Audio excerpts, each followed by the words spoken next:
Coba dikasih Ya, ke yang terima lain. kasih Paman KW. Ya, terima kasih sudah memberikan waktu untuk bergabung. Baik, em, silakan Paman eh, ya Paman Rafael Eko dulu deh. Silakan Paman. Halo Paman Rafael, silakan. Kalau begitu silakan Paman Bang Toib. Paman, halo Paman.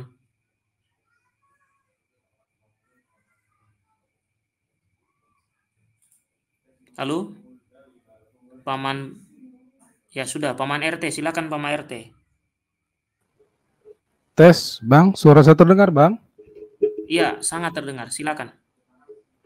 Ya, langsung Silakan. bagian saya nih. Ya, karena yang lain tidak menyahut. Silakan.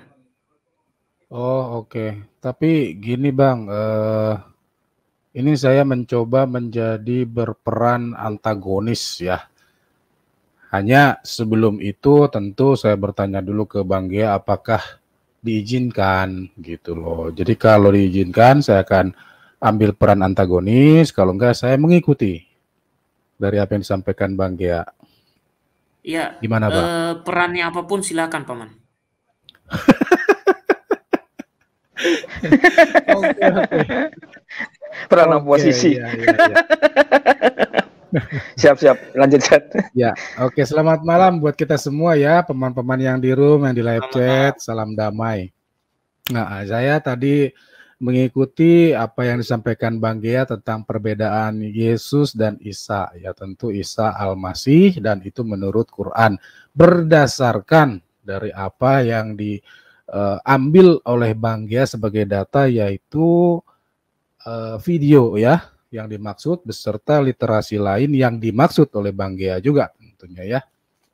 Oke, memang benar Bang ya. Perbedaan-perbedaan itu nampak dari pertama tadi disampaikan tentang tempat lahir ya. Itu tentu menyangkut dengan suku bangsa ya. Kalau kita ketahui bahwa Yesua Hamasyah atau Yesus Kristus itu diketahui dan memang sejarahnya dicatat dari berbagai cara pandang ya, itu lahir di Bethlehem ya, bagian dari Yahudi. Data itu diketahui oleh Yahudi tentunya sebagai suku bangsa mereka. Yang kedua, dari kuria-kuria Romawi yang saat itu berkuasa, itu pasti. Dan banyak hal ya. Kemudian mengenai Isa Al-Masih ya memang wallahu alam ya. Kita tidak tahu. Kalaupun diketahui berdasarkan literasi dari sumbernya, ya tentu membuat kita kebingungan gitu. Karena salah satu contoh yang ingin saya kemukakan adalah pengertian atau kata dari Al-Masih. Al-Masih tentu berasal dari Ibrani sebagai bahasa yang apa sih istilahnya bahasa ibu begitu ya. Pada saat itu sebelum terjadi asimilasi di sana sini Ibrani itu dikenal sebagai bahasa yang tertua. Maka setelah itu menjadi bahasa negara-negara atau wilayah-wilayah sekitar itu sangat dimungkinkan sehingga kata Al-Masih sebagai kata penyerta dari Isa itu menjadi kontraproduktif ya kalau yang dimaksudkan adalah Yesus. Sebab dari tempat lahirnya yang berbeda, mengapa di tanah itu juga terdapat Al-Masih? Nah, sedangkan kita tahu bahwa Al-Masih adalah orang yang benar-benar tercatat dalam kitab para nabi yang diramalkan ya akan datang. Nah, salah satu yang menyertai dari kata Al-Masih itu dia harus mempunyai satu nubuatan tentang itu sang Mesias tadi Al-Masih ya. Yang kedua disebutkan di dalam kitab-kitab oleh memang para orang yang nabi begitu ya, orang-orang yang dipilih Allah untuk menyampaikan secara sinambung sampai pada akhirnya tergenapi oleh Yesus Kristus ya. Kemudian belum lagi kalau kita kaitkan dengan Injil yang katanya di sebelah sana dikatakan bahwa Yesus membawa buku kitab Injil ya. Kalau di kemudian hari diterjemahkan kemudian disampaikan menjadi pengajaran-pengajaran bahwa katanya Injil itu katanya sudah tidak ada lagi, alias yang ada di surga, kita tidak tahu. Biarlah itu ranah dari iman mereka ya, sejarah mereka. Tetapi yang kalau kita maknai di dalam kekristenan, Injil adalah sabda Allah, alias Yesus itu, karena Yesus hakikatnya adalah Sang Injil, ya, Sang Firman. Nah, karena memerlukan wujud yang manusia, maka Sang Firman tadi nuzul, ya, menjadi manusia. Sehingga kita mengenal selain kodratnya dua, Yesus menyampaikan dirinya Sang Juru Selamat. Jadi pesan itu adalah keselamatan yang terus disampaikan para nabi yang akhirnya tergenapi dalam diri Yesus. Oke? Nah, berikutnya lagi tentang penyaliban sekaligus juga peristiwa pengangkatan di pihak sebelah ya. Yang menjadi pertanyaan saya kan begini ya, kalau seandainya saya mengambil kisah dari sebelah bahwa Isa Al-Masih itu diangkat ke langit setelah sebelumnya diserupakan, maka kesimpulan pemikiran saya sejak awal adalah Isa Al-Masih itu berarti ada di langit ya sekarang ya. Posisinya di mana kita tidak tahu keberadaannya. Tetapi dari latar belakang kekristenan memang sama bahwa Kristus itu sekarang sudah di langit yang sama melalui peristiwa yang secara rinci dikisahkan yang kita kenal dalam Injil sinoptik. Ya, keempat Injil yang mengatakan hal tentang itu. Artinya ada 4 saksi ya yang membenarkan, tidak hanya 2, 4 saksi yang membenarkan kisah penyaliban maupun kenaikan Yesus Kristus. Sedangkan di sebelah nihil data. Tapi kita harus akui kembali lagi bahwa Yesus itulah yang saat ini di langit, di surga ya gitu ya. Mungkin diakui juga dari pihak mereka, tapi ya malu-malu gitu, bolehlah, nggak apa-apa ya, kita maklumi lah begitu. Dan itu berarti membawa konsekuensi logis bahwa beliau tidak mati karena di surga ya, itu karena diangkat begitu. Lalu bertambah lagi bingung saya ketika beliau katanya, saya dengar ya rumornya, akan dimatikan dulu oleh Allah nanti.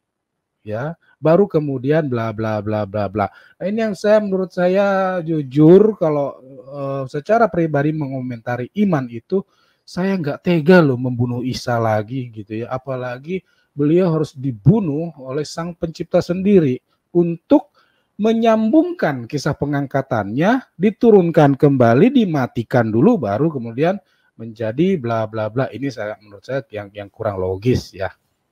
Oke. Kemudian mengenai hakikat juga berbeda memang ya. Kita mengetahui dari sejarah bahwa Yesus adalah Sang Firman, firman dari Allah. Itu jelas dalam Yohanes 1 ayat 1 sampai 3 jelas ya, terinci bahwa itulah yang akhirnya menjadi pengetahuan kita bahwa persona Kristus itu adalah persona firman yang sebelum menjadi manusia, yang bersatu, yang menyatu, yang sejak semula tidak terpisahkan dari diri Allah, yang secara manusia dikenal ada 3 peran masing-masing itu. Wah, sorry nih Bang, jadi pengajaran. Saya ingin membuat resensi dulu. Tidak masalah, Paman. Ya, oke. Kemudian tentang perbedaannya pada hari akhir katanya. Ya, oke. Saya ambil di sini kembali lagi bahwa beliau turun akan menjadi hakim tunggal. Saya percaya dan kita semua meyakini. Mungkin di sebelah ada sedikit ceritanya yang mirip ya. Namun ada tambahan memang yang nggak bisa kita samakan ya, itulah memang perbedaan iman. Mereka mengimani bahwa Yesus itu diberi perintah nanti akan memburu babi-babi begitu dan menghancurkan salib-salib. Ya bolehlah, itu pengetahuan mereka ya. Kita tidak komentari hal itu, saya bawa sebagai bentuk perbedaan yang dalam konteks ini dibahas oleh Bang Gea gitu ya. Nah, kemudian sebenarnya kalau tadi kembali lagi diizinkan menjadi peran antagonis, saya melihat dari Lumen Gentium itu, Bang, yang seringkali kita sampaikan ya. Dari perbedaan-perbedaan tadi kita mendapat satu statement ya dari Lumen Gentium bahwa kita bisa saja menerima mereka punya pengertian seperti itu, tetapi yang dijadikan objek pandangan tadi adalah sang subjek Kristus, Mesias, Al-Masih. Ya, lupakan dulu nama depannya, entah Yesua, Yesus atau Isa. Ya, karena itu setelah menjadi berperan antagonis, justru akan semakin banyak Bang persamaan-persamaannya. Ya, ini mungkin mohon maaf sebelumnya ya, saya bukan bermaksud untuk berbeda dengan Bang ya Bang ya. Tapi baiklah kita semua orang Katolik saat ini kita mempunyai wawasan bahwa cara pandang di sebelah itu ternyata mengagung-agungkan sosok Yesus. Kalau berpikir kita kembali lagi, saya berada di posisi yang berkata bahwa Yesus adalah Isa, kan begitu ya? Oke. Nah, berdasarkan Quran yang menjadi kitab sucinya ya, tentu saya di sini buat dulu disclaimer ya, bahwa apa yang menjadi tafsir di pihak sana biarlah tetap seperti itu. Tetapi ingat bahwa kita yang memiliki cara pandang dan manusia bebas boleh dong menafsir sendiri. Dan itu berlaku ya di dunia medsos saat ini karena belum ada pembenahan pemerintah di mana orang berhak menafsir sendiri-sendiri, kan begitu. Walaupun bahwa hal itu sudah dalam upaya pemerintah untuk tidak dinyatakan secara publik. Tapi kita tahu, kita juga bisa bawa data gitu. Oke, begini.